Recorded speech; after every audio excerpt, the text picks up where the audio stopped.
गाव हा विश्वाचा नकाशा, गावावरून देशाची परीक्षा, गावची भंगता अवदशा, येईल देशा. यावेळी आहेत राष्ट्रसंत तुकडोजी महाराज यांच्या. आपला देश महासत्ता होण्याकडे वाटचाल करत असताना या देशातील गावं कशी असली पाहिजे याचं वर्णन जणू यात केलं आहे. राष्ट्रसंत तुकडोजी महाराज आणि संत गाडगेबाबा यांना अपेक्षित असलेल्या ग्रामविकासाचं उत्तमच नव्हे तर सर्वोत्तम उदाहरण म्हणजे येणी कोणी. नागपूर जिल्ह्याच्या नरखेड तालुक्यातील 1800 लोकवस्तीचे हे गाव नागपूरहून नरखेड मार्गे 75 किलोमीटर अंतरावर. शाश्वत विकासाची भक्कम पायाभरणी या गावानं केली असून खऱ्या अर्थानं गाव गणराज्याची संकल्पना येथे रुजल्याचे चित्र पाहायला मिळते.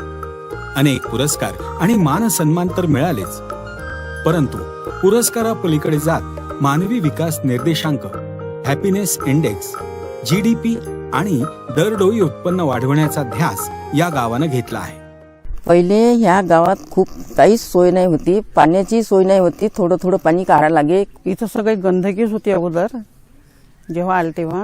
गावामध्ये एक खरी महत्वाची गोष्ट दारू, सट्टा, जुवा आणि ह्या म्हणजे एवढा जोरात चालत होता का आम्ही त्या बस स्टँडवर म्हणजे उभे राहू शकत नव्हतो.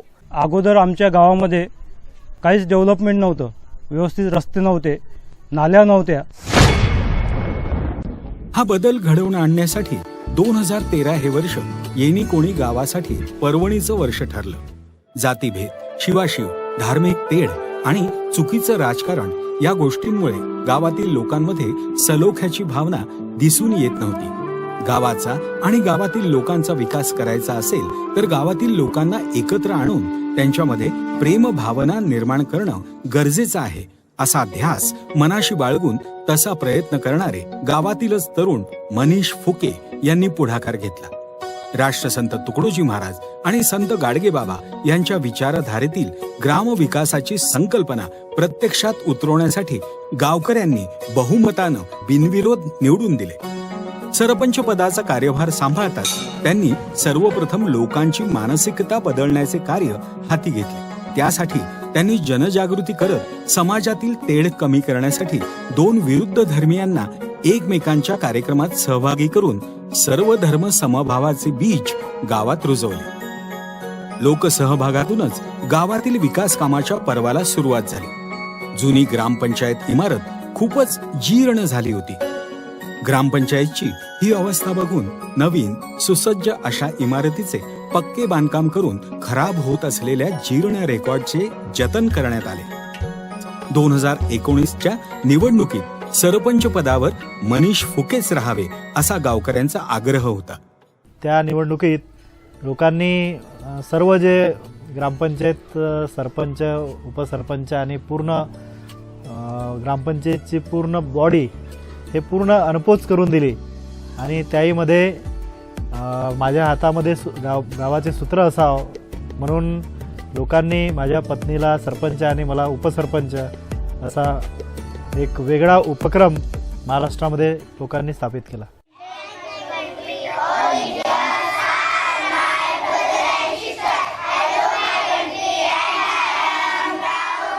गावात 2 हायस्कूल व 1 कॉन्व्हेंट असूनही भविष्याच्या दृष्टीने मुलांमध्ये शैक्षणिक गुणवत्ता वाढविण्यासाठी सर्व लोकांच्या सहकार्यानं ग्रामपंचायतीने डिजिटल प्राथमिक शाळेची निर्मिती केली.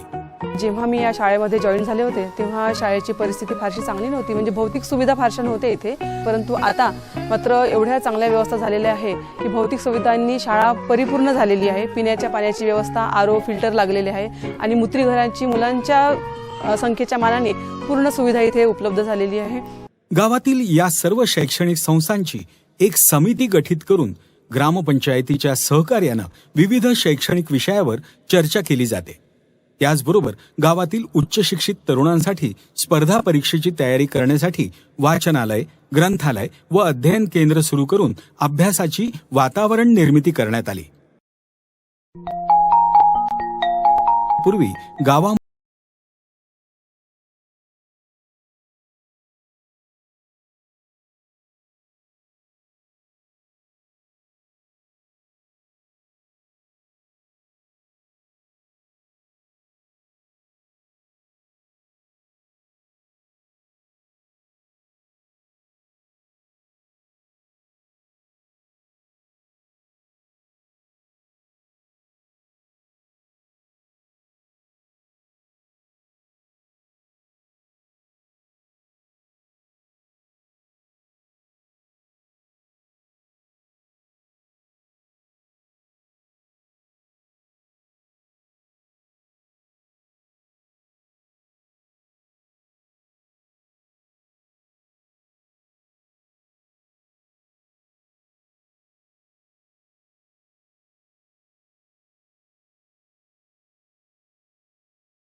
करण्यात आली आहे. गावातील लोकांचं आरोग्य सुदृढ राहण्यासाठी गावात नेहमी फॉगिंग होत असल्यामुळे व नियमित लसीकरण करवून घेतल्यामुळे गावात कुठल्याही प्रकारचे साथीचे रोग नाहीत. उपकेंद्रामध्ये गरोदर महिलांची तपासणी तसंच बाळंतपण केलं जातं. पिण्याचे स्वच्छ पाणी मिळण्यासाठी नियमित पाणी तपासणी केली जाते. वेळोवेळी शरीराची निगा राखण्यासाठी रस्त्याच्या कडेला बेसिन बसविण्यात आले. बेसिनमधून निघणाऱ्या पाण्याचा वापर झाडांना देण्यासाठी केला जातो. कोरोना काळामध्ये प्रत्येक घरी जाऊन त्यांना समजावून प्रत्येकाचे लसीकरण केले गेले. गावातील कुपोषणाचे प्रमाण आज 0% आणण्यात आले आहे. लोकांच्या आरोग्याबरोबरच पशूंच्या आरोग्यासाठी इथे विशेष काळजी घेतली जाते. 2014 पूर्वी गावामध्ये पिण्याच्या पाण्याची खूपच बिकट परिस्थिती होती. अशा परिस्थितीत मनीष फुके यांनी स्वतःच्या शेतात बोअर करून गावापर्यंत पाईपलाईन टाकून लोकांना पाणी पुरवठा केला. गावात नवीन नळ योजना मंजूर करून पिंपळगाव वखाजी धरणातून 2 किलोमीटरवर पाईपलाईन टाकून पाणी आणण्यात आलं. आज 100% घरांना नळ कनेक्शन दिलं असून सर्व घरांना पाणी पुरवठा सारख्या प्रमाणात केला जातो. पाण्याची बचत करण्यासाठी व पाणी वाया जाऊ नये म्हणून नळाला मीटरचे कनेक्शन व वॉल बसवण्यात आले आहेत. गावातील अनेक पडीत विहिरींना पुनरुज्जीवित करून त्यावर हँडपंप बसविण्यात आले आहेत. गावात आज 12ही महिने पाणी उपलब्ध राहते.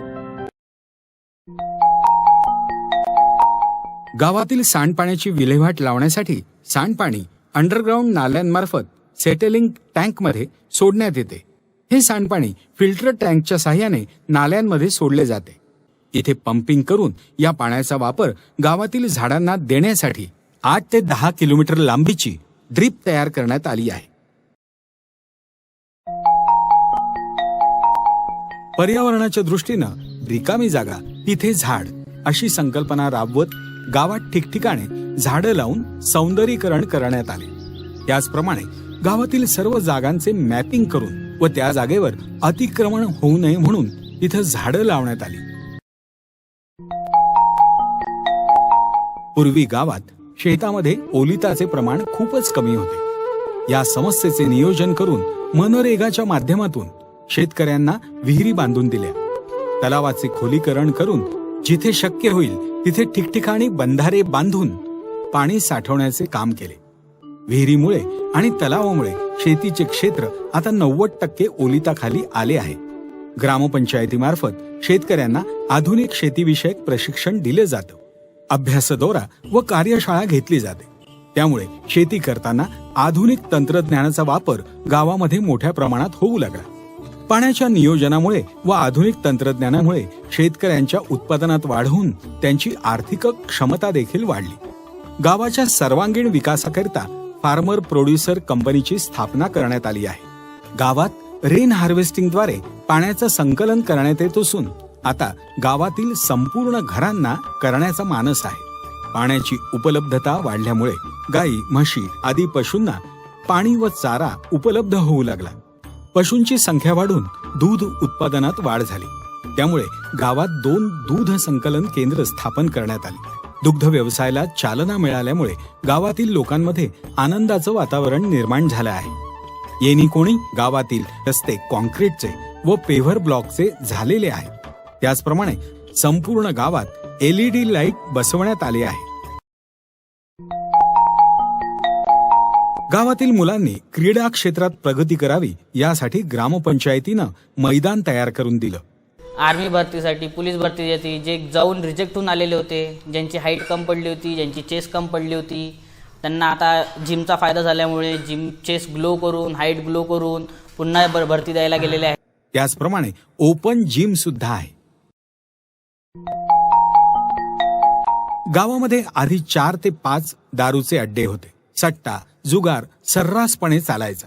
गावातील तरुण व्यसनाधीन झाले होते. अशा परिस्थितीमध्ये लोकसहभागातून एक समिती गठीत केली.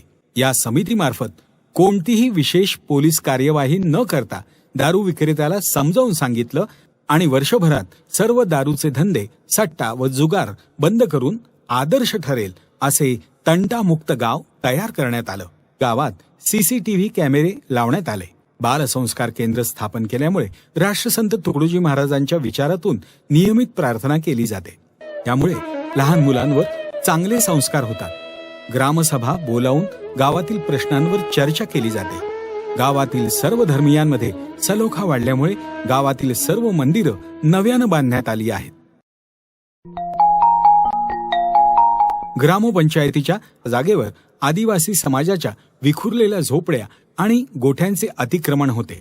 आदिवासी तरुणांच्या लोकसहभागातून हे अतिक्रमण हटवून त्यांच्या झोपड्यांचे बांधकाम करून दिले.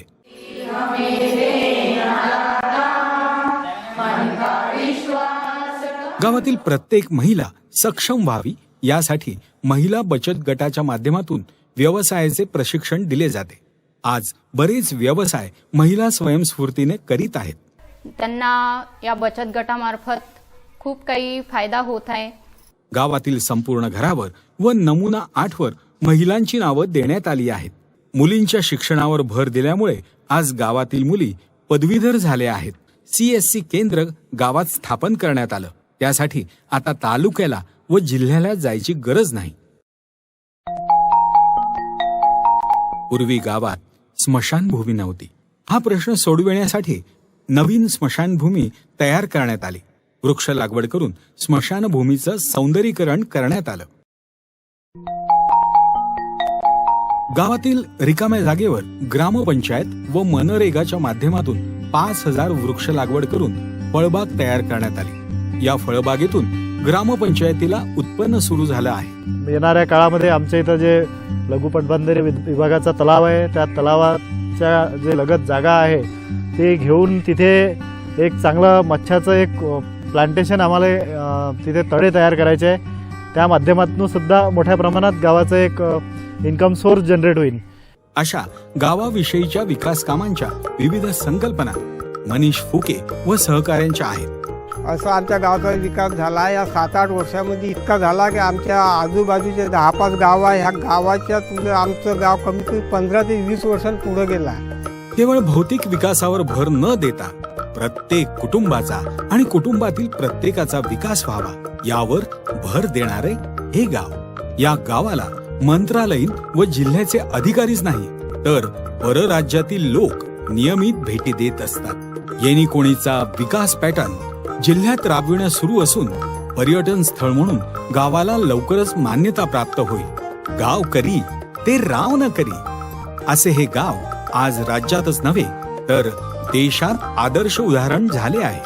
म्हणूनच राष्ट्रसंत तुकडोजी महाराज म्हणतात त्याप्रमाणे गाव व्हावया निरोगी सुंदर, सुधारावे लागेल एक एक घर आणि त्याहूनही घरात राहणार करावा लागेल आदर्श.